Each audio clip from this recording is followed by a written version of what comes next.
경찰과 고용노동부가 23명이 숨진 아리셀 배터리 공장 화재 수사 결과를 발표했습니다.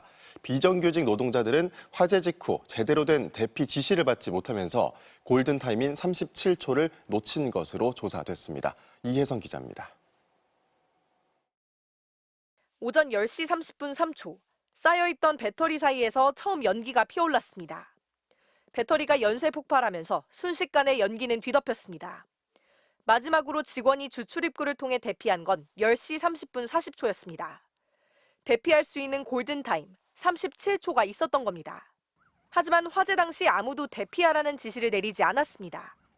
23명 사망자 중 20명은 비정규직입니다. 배터리가 폭발하면 즉시 대피해야 하지만 비정규직인 노동자들은 이런 안전교육을 전혀 받지 못한 것으로 조사됐습니다. 리튬 전지 제조 공정 중에 이 화재가 얼마나 위험한 건지에 대해서 인식을 전혀 못했습니다. 소방교육이나 안전교육 자체가 전혀 없었다.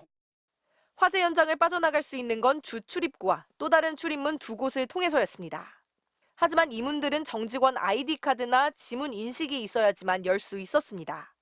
비정규직 직원들은 통로를 알았어도 나갈 수 없었던 셈입니다. 결국 23명의 희생자는 출입문을 불과 20여 미터를 남겨둔 채 모두 목숨을 잃었습니다.